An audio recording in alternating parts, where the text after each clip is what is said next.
Bill and Ben, the tank engine twins, were busy arranging cars, but they scampered off when they saw Boko.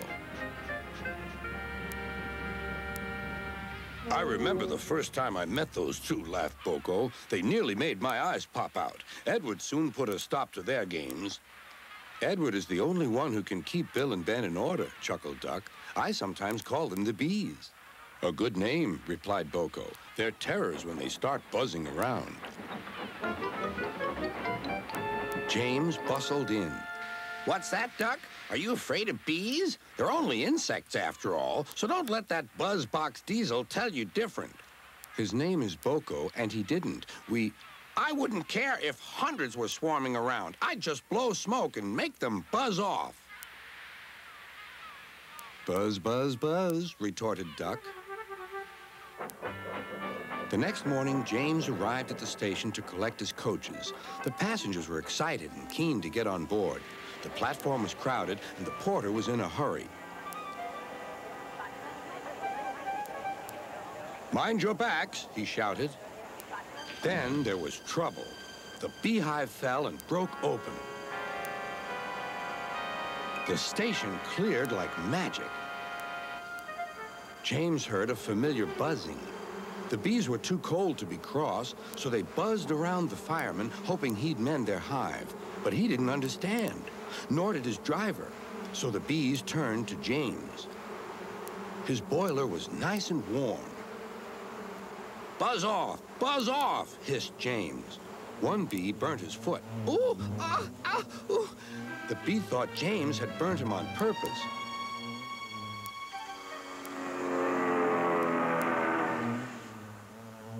So it stung James right back on the nose. Eee! Whistled James. He had had enough. So had his fireman and driver. They didn't notice till too late that they had left all their coaches behind. They tried everything to get rid of the bees. First, they spun on the turntable, but to no avail. They tried washing them off, but the bees clung harder to James's warm boiler. Then they tried smoking them off by going through a long tunnel, but still the bees wouldn't go away. It's no good, James, said his driver. We'll just have to go back to the orchard and fetch another hive. James's reply was drowned by the sound of buzzing. The vicar was waiting anxiously for James. When he arrived, the bees swarmed straight into their new home. Come on, James, said his driver. What you need now is a good hose down. Later that evening, James was resting in the shed when the vicar came to see him. Thank you for saving my bees, he said. It's a pity it's not Christmas. Then we could call you James the Red-Nosed Injun. Everyone laughed, even James. But instead, they decided to call James the Bee's Knees, which means they thought he was more useful than ever.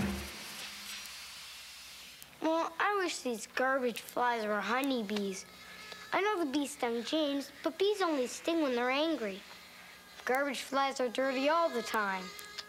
Too bad this garbage couldn't just fly away. Yeah. You see, the garbage dump is closed. Well, remember, for every door that closes, a window opens. Well, the windows are shut and it still smells in here. No, that's not what Mr. Conductor means. You mean like the expression, if life gives you lemons, you make lemonade. Exactly. Maybe we could turn all this trash into something we can use? Well, let's think about it. If we can't throw the garbage away, what else can we do with it? I'll tell you what. Why don't we go down the anything tunnel and maybe we'll get some ideas.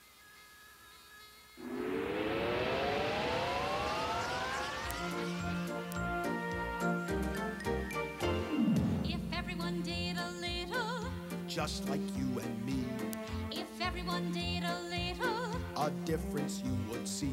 yes, if everyone did a little, a little, a little, What a great world this would be. Be sure to bring back all your empty bottles. Reusing them will sure save energy. Now we really don't have to make new ones. So pick up every bottle that you see, like me. If everyone did a little, Just like you and me, if everyone did a little, a difference you would see. yes, if everyone did a little, a little, a little. What a great world this would be. Nothing smells as bad as piles of garbage. And when it stands, the odor grows and grows. When it's shoveled back into the ground, though, it could turn up and smell just like a rose. Who knows? If everyone helped a little, Just like you and me, if everyone helped a little, a difference you would see. yes, if everyone helped a little, a little, a little. What a great world this would be. If we care enough for one another, We'll separate the trash that's thrown away. yes, this world will be a whole lot sweeter. And we will breathe clean air each bright new day. Okay! If everyone cared a little, just like you and me. If everyone cared a little, a difference you would see. yes, if everyone cared a little, a little, a little, what a great world this would be.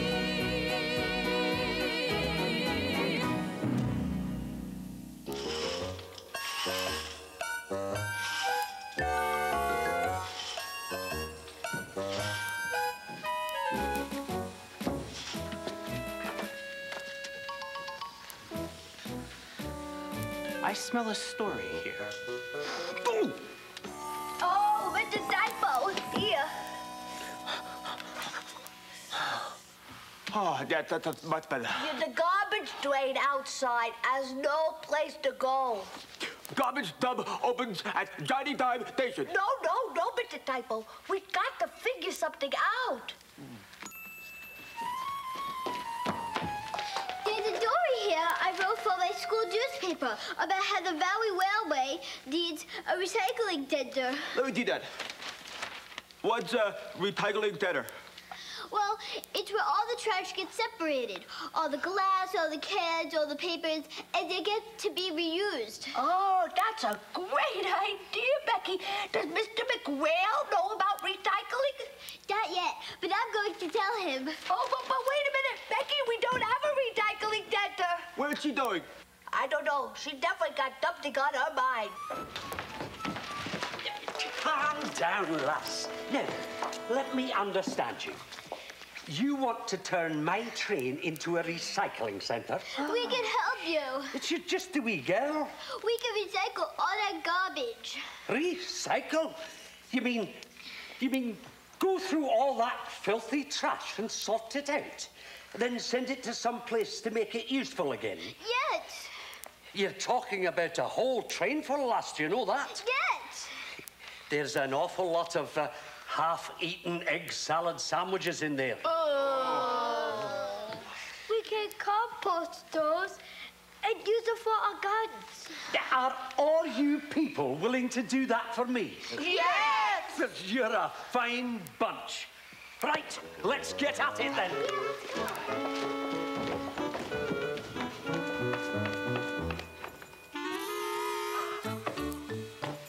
Oh, the egg salad sandwiches. Forget about it. Hey, I know what I'll do. I'll play some recycling music. Oh, Skeeter, would you play some recycling music? Yes, I will. Oh, Skeeter, you are so wonderful. I know I am.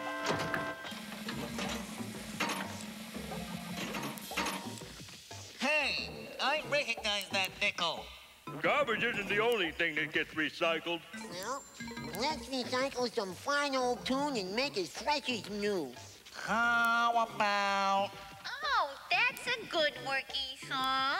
And a 1, and a 2, and a 1, 2, 3.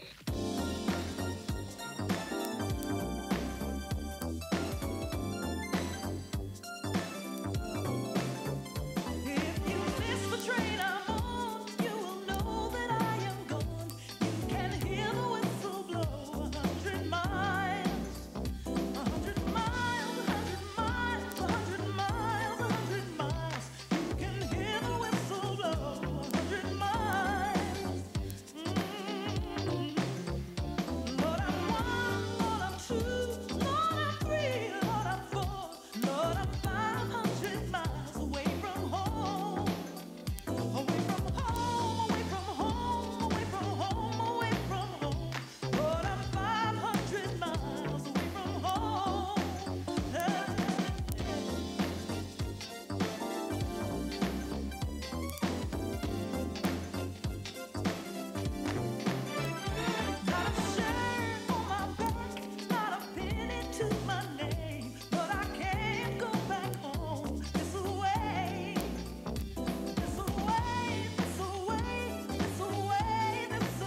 clothespins the way they were supposed to be used, to hang up our clothes.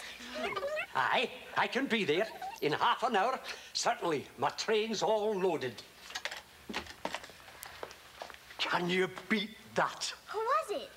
A plastic manufacturer will pay me money for the big pile of plastic, and so will a can maker for the pile of cans. Oh, wow. Will they really turn all that back into new? Aye, they will, and make it useful again. And I have to bring it to them. I've got a new career.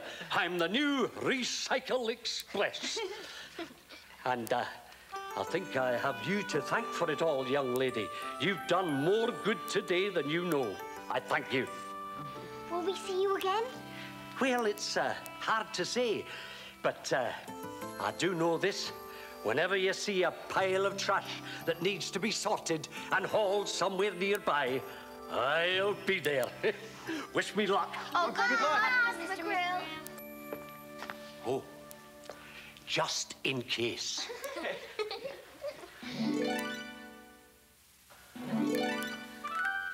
What's this now? Unless I'm much mistaken, a wee person has just sorted out his trash for me. Goodbye, everybody. Goodbye, Mr. Grill. Hey, we've got to give you our recycled trash.